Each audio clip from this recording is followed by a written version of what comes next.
Hoje eu vou falar dos erros unânimes que todo pesquisador da área da saúde faz e que não sabe dos conceitos de saúde baseada em evidências. Vem comigo!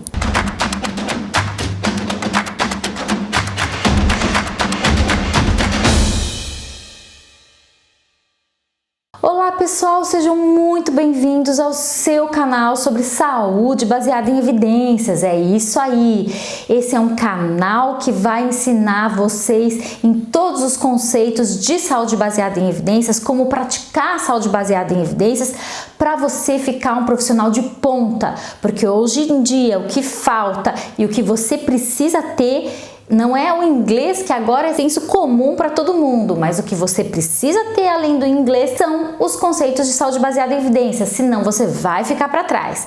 Esse canal então te ensina tudo sobre saúde baseada em evidências. Nós temos 16 anos de experiência, somos de time internacional e nós fazemos pesquisas, revisões sistemáticas para a Organização Mundial da Saúde. Então a gente sabe o que está falando, a gente faz com maestria.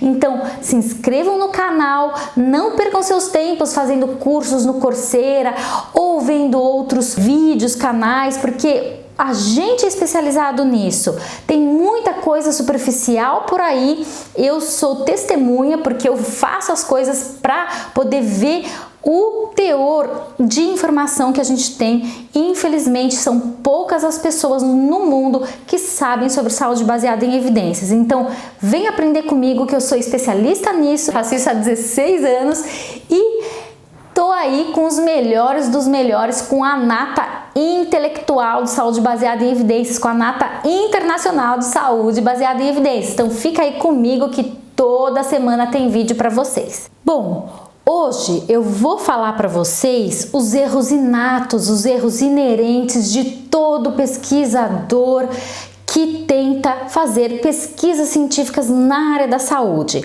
É unânime quando eu vou numa palestra ou nos cursos que eu dou de saúde baseada em evidências ou com os meus alunos de pós-graduação e graduação, se eu perguntar para eles, eles respondem 100% a mesma resposta. Então vamos lá para o primeiro erro inato do pesquisador e desbancado pela saúde baseada em evidências.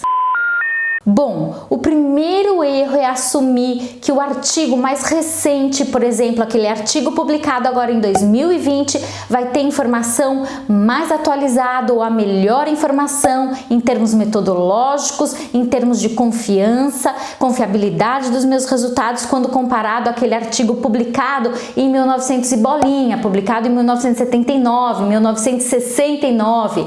É errado assumir isso. Quando eu faço essa pergunta na palestra, eu falo o seguinte: pessoal, se vocês têm o mesmo artigo respondendo a mesma pergunta clínica de 2020 e o outro datado de 1979, com qual dos dois vocês ficam? É unânime, eles respondem 2020. E isso está errado. E sabe quem desbanca isso?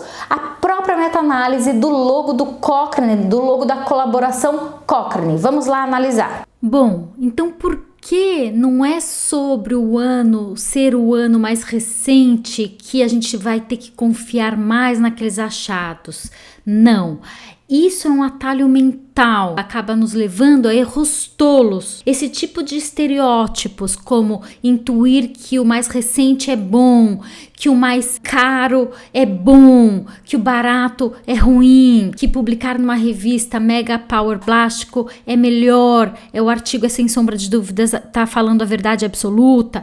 Esses estereótipos nos levam, na maioria das vezes, a tomar decisões erradas. A saúde baseada em evidências, ela vem para desbancar esses atalhos mentais. É sobre a metodologia do artigo e não quando, onde e por quem ele foi publicado. Vejam que esse é o logo de uma colaboração Cochrane que começou com toda a história de pesquisas de excelência, que começou com toda a metodologia de revisões sistemáticas.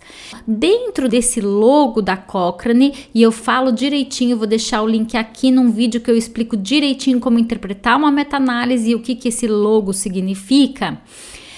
Dentro desse interior do logo, eu vou ter uma meta-análise verdadeira que respondeu se o uso de corticosteroide no final de gestação de mulheres que vão ter bebês prematuros reduz mortalidade neonatal.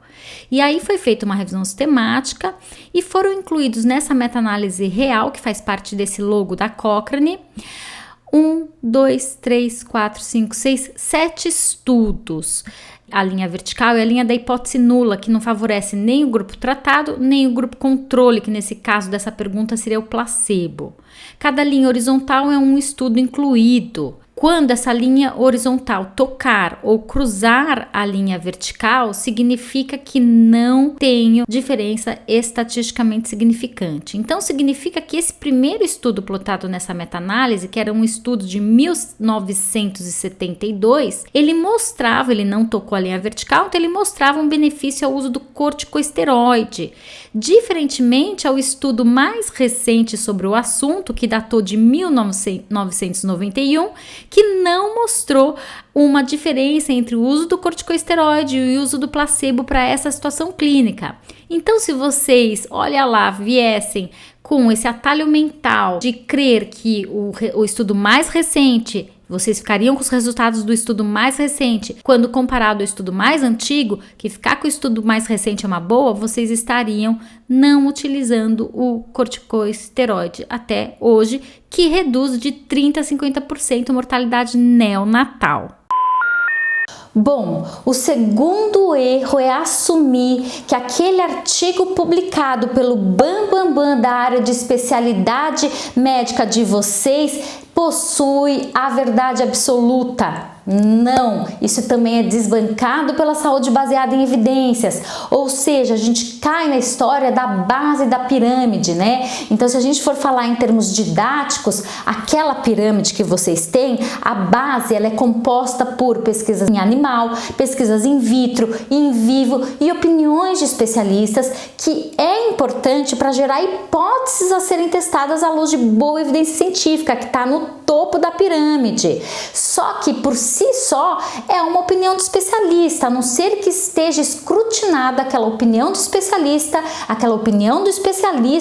escrutinado na metodologia impecável e adequada, com poder estatístico também adequado. Caso contrário, é só uma opinião do especialista. Então, quando a gente vê o artigo, nossa, o Bambambam da minha área publicou esse artigo, a informação eu vou acreditar sem fazer avaliação crítica. Não, tá errado. Você precisa fazer avaliação crítica daquele artigo, você precisa analisar quais são as falhas e quais são as vantagens daquele artigo, daquela metodologia. Não é porque o Bambambam da área publicou que está falando a verdade absoluta. O terceiro erro feito por vocês, meus pesquisadores maravilhosos, é assumir que aquele artigo publicado na revista Top Mega Power Plástica, com fator de impacto gigantesco, está te fornecendo a informação verdadeira e absoluta. Não, de forma alguma. Vocês precisam fazer a avaliação crítica desse artigo também. E a gente tem um exemplo clássico que foi do médico Andrew Wakefield, que em 1998 ele publicou uma pesquisa fraudulenta na revista conceituadíssima The Lancet. Sabe qual é o fator de impacto da The Lancet? Acima de 59, é isso aí. Para nós simples mortais aqui no Brasil, as instituições do Brasil consideram um fator de impacto muito bom, acima de 3. Entenderam? The Lancet. Quem publica na The Lancet? Mas não é bem assim. A saúde baseada em evidências veio desbancar isso, porque até a The Lancet pode publicar artigos fraudulentos que acabam entrando e o revisor que está verificando isso, ou os revisores, ou o crivo crítico, também não tem um conhecimento necessário. É isso aí. Muitos revisores não sabem fazer avaliação crítica de um artigo. Eles não sabem qual que é o melhor desenho de estudo para aquela pergunta, qual que é a melhor metodologia para aquela pergunta, não sabem verificar análise estatística, não sabem verificar cálculo do tamanho amostral e muitas coisas acabam sendo publicadas, muitas informações acabam sendo publicadas sem teor metodológico. E o quarto erro e último, unânime, desbancado pela saúde baseada em evidências, e agora vocês sabem, nunca mais vão fazer, é o efeito que eu chamo Maria vai com as outras. É isso aí! Não é porque a maioria dos artigos tentando responder a mesma pergunta clínica apontam para o mesmo efeito que eles vão estar com a verdade absoluta. Nada disso. Prova disso, novamente, é o logo do Cochrane. Vamos lá ver. Então, voltando para o logo da colaboração Cochrane, aqui a gente pode ver, já que vocês já sabem que cada estudo que tocar ou cruzar, cruzou a linha, não tem diferença. Tocou, não tem diferença. Cruzou a linha, não tem diferença. Cada estudo, então, que tocar ou cruzar a linha vertical significa que não tem diferença em relação ao tratamento corticosteroide e em relação ao placebo. E o efeito Maria vai com as outras é quando, olha, a maioria dos estudos, então de 7 estudos plotados nessa meta-análise, 1, 2, 3, 4, 5 estudos mostram uma não diferença estatisticamente significante entre o uso do corticosteroide e o placebo.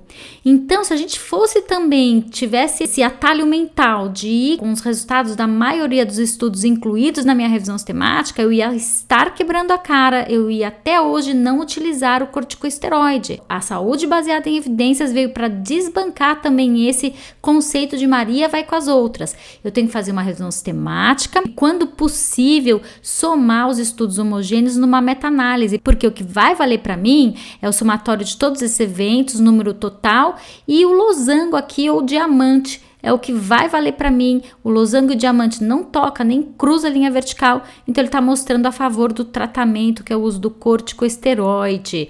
E se eu fosse com a maioria, eu não estaria utilizando, porque a maioria disse que o efeito é similar ao placebo. Bom, então é isso aí. Eu apresentei hoje para vocês os 4 erros que todo mundo que não pratica saúde baseada em evidências acaba fazendo e acaba passando vergonha. Então fiquem conosco, aprendam aqui toda semana 9 minutos de informação, a média de 9 minutos de saúde baseada em evidências vai mudar a vida de vocês. Vocês vão ter um olhar especializado com aquele artigo que está na frente de vocês. Se inscrevam aí porque o vídeo da próxima semana, ó, tá do barulho.